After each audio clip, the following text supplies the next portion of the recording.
Digital transformation is important in building competitive advantage in the higher education sector. This advantage is relative and needs to evolve constantly to stay ahead. Digital transformation involves intense adjustment in response to changes in the socio-economic education system. The Internet has revolutionized the ways in which knowledge is developed and communicated, and educational institutions are no longer sole custodians. Today, anyone, anywhere in the world can develop or distribute knowledge and can provide teaching and learning at no cost in ways that free learners from physical locations or set timings. The adoption of emerging technologies in higher education influences pedagogy, processes, and support systems and structures. Moreover, the globalized economy has led to changes in educational standards, information exchange, quality, decentralization, and evolutionary learning. Against this backdrop, institutions are challenged to create new services and redesign existing services to remain relevant in an inclusive education sector.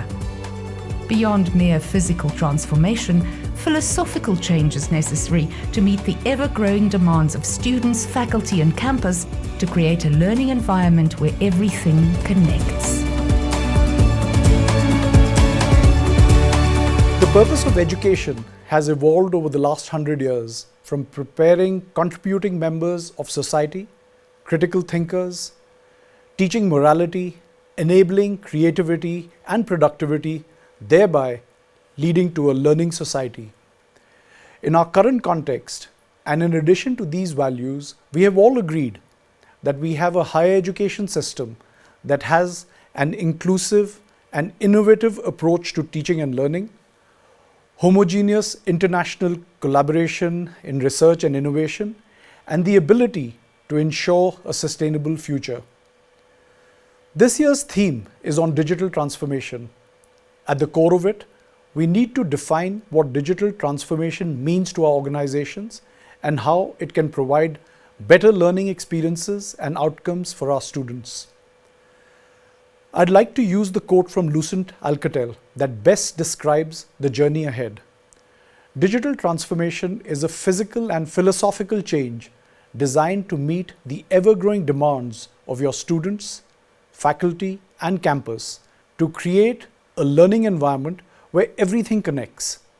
This is an ecosystem that combines technology, services, and security to bridge the digital gap to create collaborative, interactive, and personalized learning experiences. There is no one size that fits all. Organizations are in different geographies and at different stages of maturity in the education journey. Our panels today consist of senior executives and experts from all over the world, which include the United Kingdom, Australia, the Middle East, and Africa. Hearing their views on what this journey means to their organizations will be extremely beneficial. We define our global leadership as by being a go-to university for both teaching and research. Things that together transform lives, communities, practices, and thinking across the globe. And as a global university with teaching partnerships all around the world, Lancaster is committed to providing high-quality transnational education. We create positive change by being ambitious in our learning, in our expertise, and in our actions. That global network of campuses that Lancaster has, not just in Ghana, but also in Malaysia, in China, and most recently in Germany, all contributes to our cultural diversity and provides opportunities for student and staff mobility. It also provides the way of creating a truly global classroom.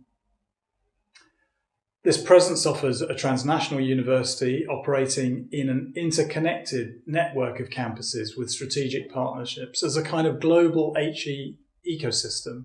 It's a distinctive offer that adds value to each of the individual locations where the university has a presence. These links would be impossible without the cutting-edge digital technology that we've all learned to live with through the pandemic. It enhances our interaction while reducing our carbon footprint and is opening the doors to yet more and deeper partnerships.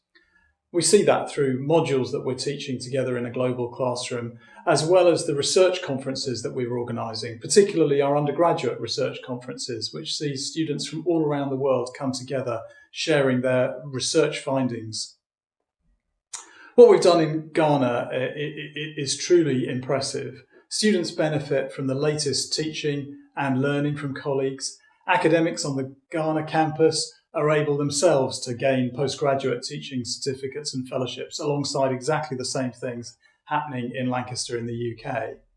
The students and academics have access to many hundreds of thousands of online journals and e-resources, and they have the opportunity to visit the UK and participate in exchange programmes.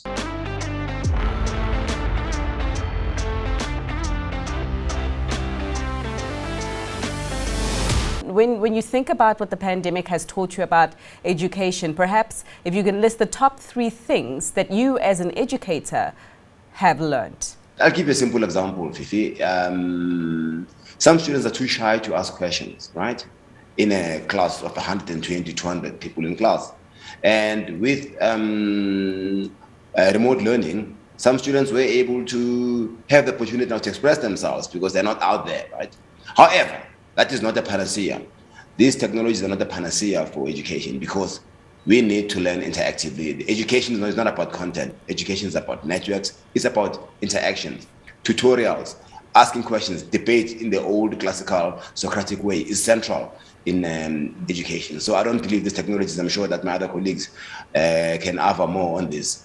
It's not about these platforms. But we are now in a stage where our systems have moved linearly for the last 1,000 years since universities emerged from medieval churches into universities that in the 21st century, as we approach the first quarter of the 21st century, with the digital exponential overtaking the rate of change of our institutions, which is linear.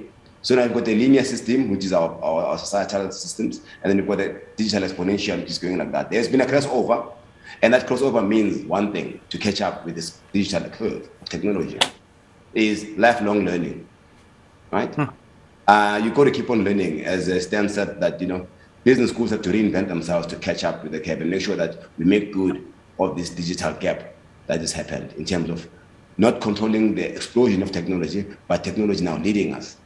We use this opportunity also to upgrade our campus. So it's not just the opportunity for hybrid learning, it's the demand for hybrid learning from our students, which we believe will be permanent.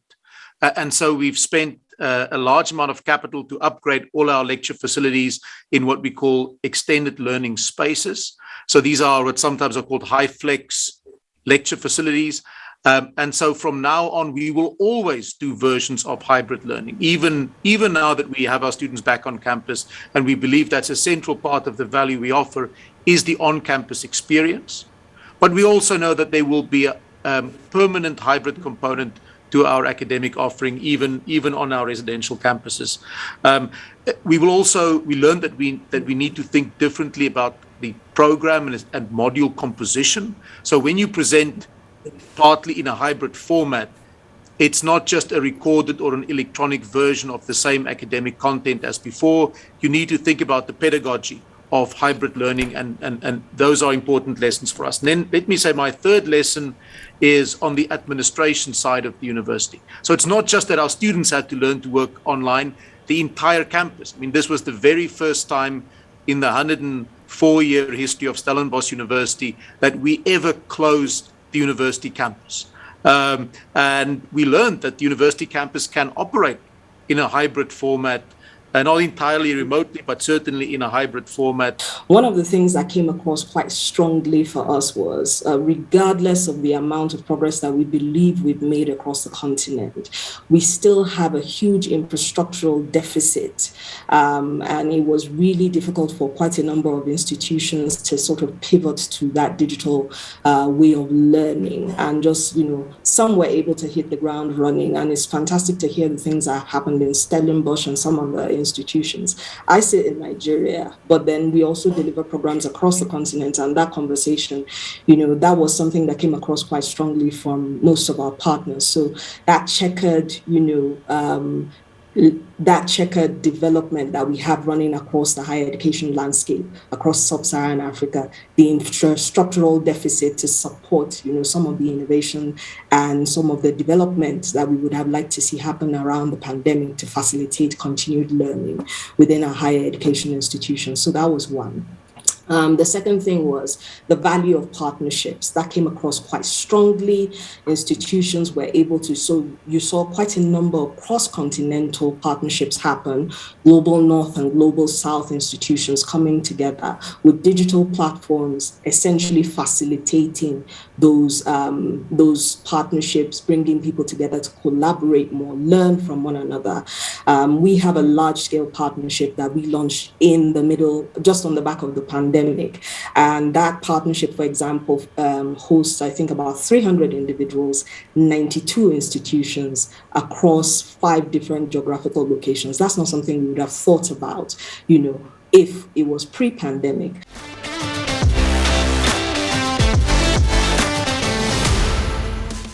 And a big welcome to all of you, my panelists. A very important conversation.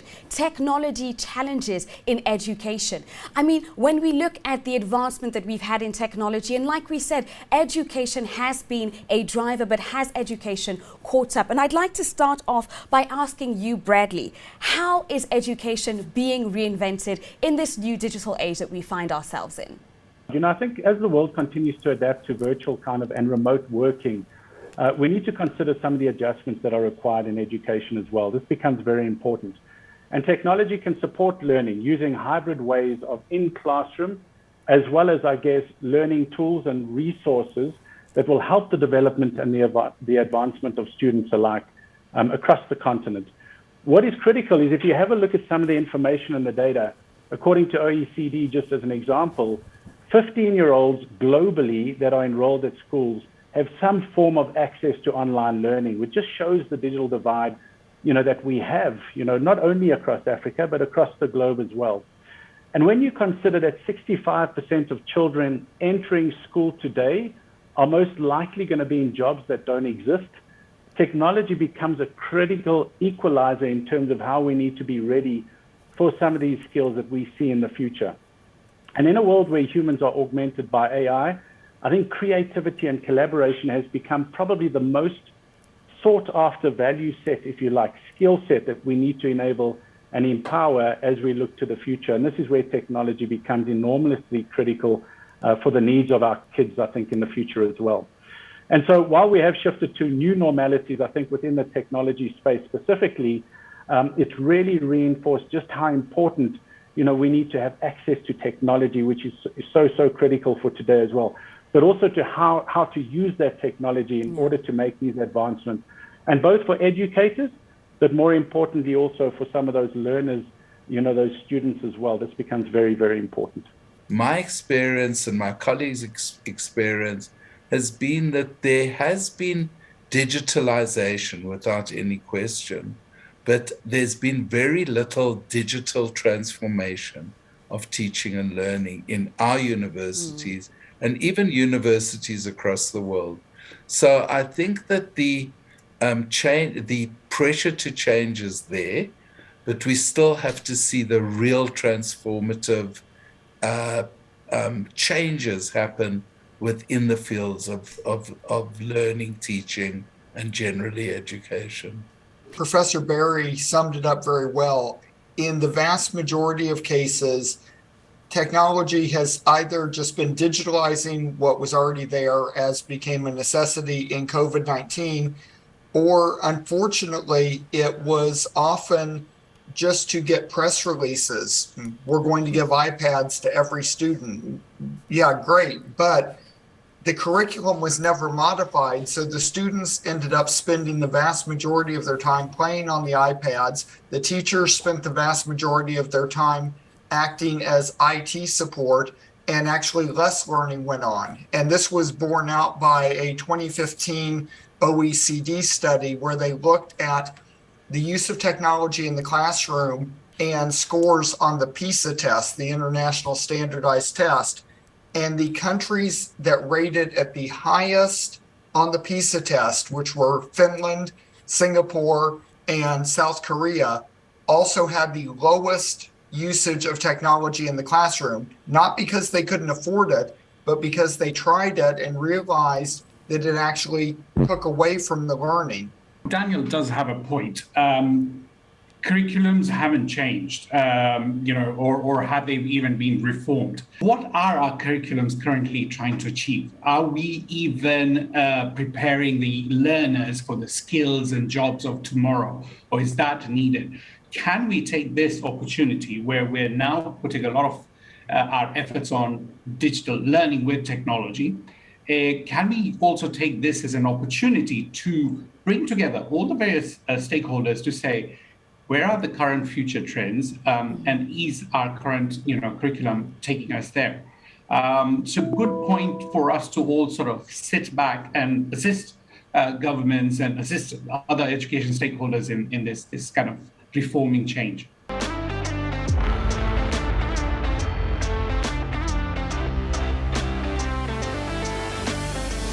For the last lap of the afternoon, we're changing the focus from universities to school and looking specifically at the accelerated digital transformation brought about by the COVID pandemic over the past 2.5 years. A lot of innovation has happened during the course of the past 2 or 3 years. In your opinion, what would the most relevant edutech innovations be that have emerged in this time? For me, Jill, by far the most exciting part of what's happening in education technology right now is artificial intelligence-based adaptive learning. And really what this means is that particularly for subjects like mathematics, science, and so on, where there is a fairly standard body of knowledge that's being taught, and the subjects are cumulative in nature, i.e. in mathematics, you can't engage in quadratic equations if you don't understand multiplication.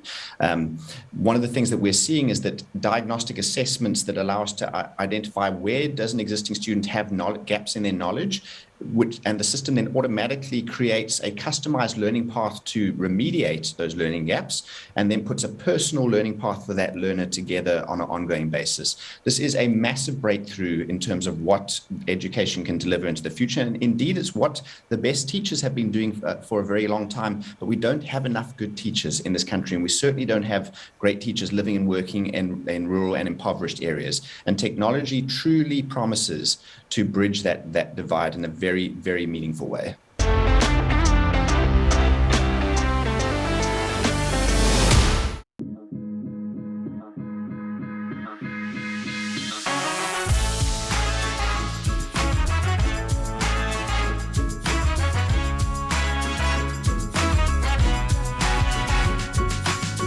In the morning I wake, it's a new day. Nothing holding me back and I'm okay.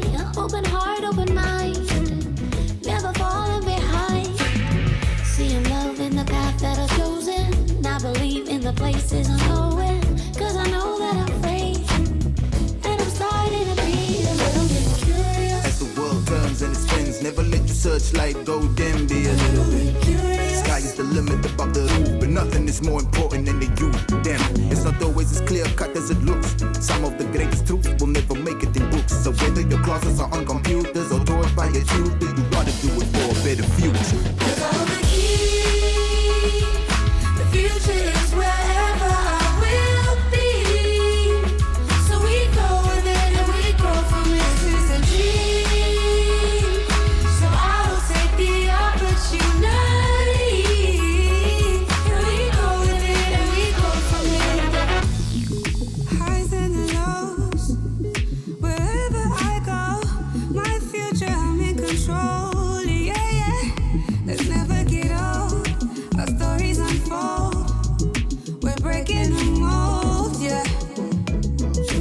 Over and over and over, a little bit curious.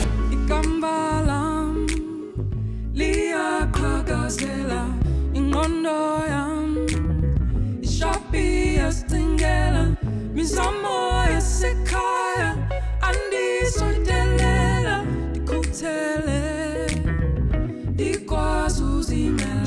Spread love across the African continent, cause we know that's where the struggle is prominent. The mind is a weapon and you better sharpen it. Dreams don't pay bills, better get a scholarship or give me the finance. I'm gonna buy land or own an island just because I I can travel my mind map, Egypt to Thailand, and see the whole new world.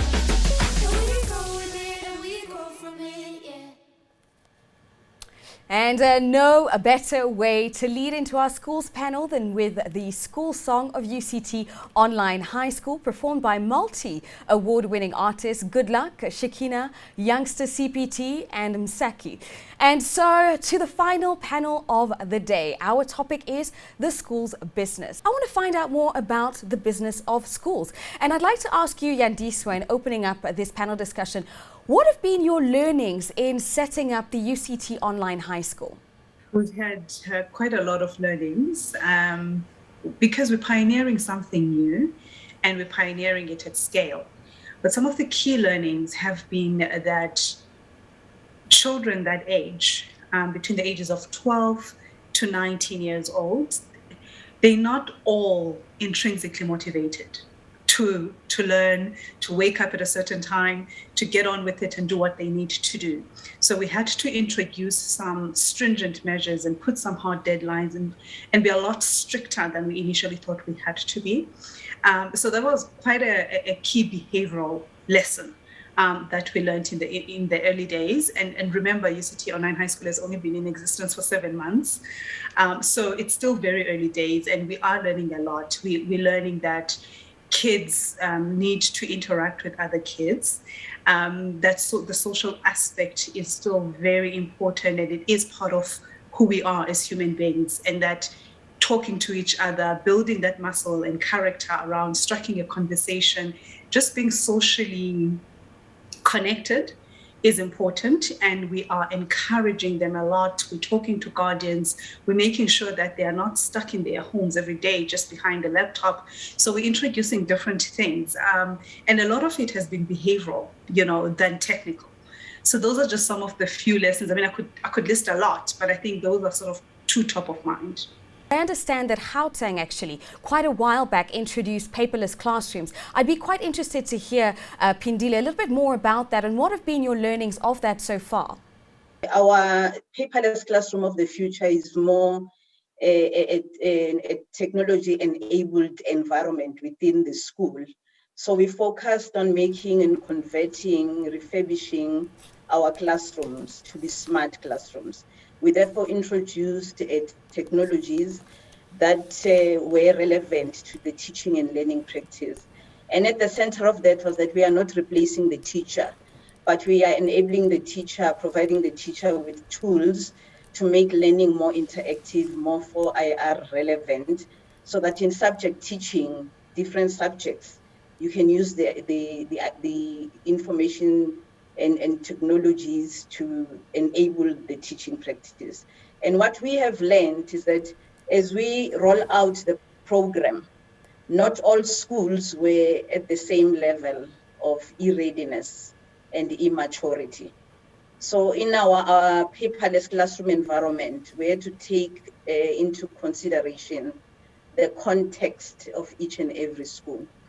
What is key that we also learned is that buy-in from the school itself was key, particularly from the teacher, because in our context, the teacher was the facilitator of the whole environment. And then, dependencies like reliable connectivity, safety and security issues are also things that we consider to be key in creating environments that are online in nature, as well as ICT driven.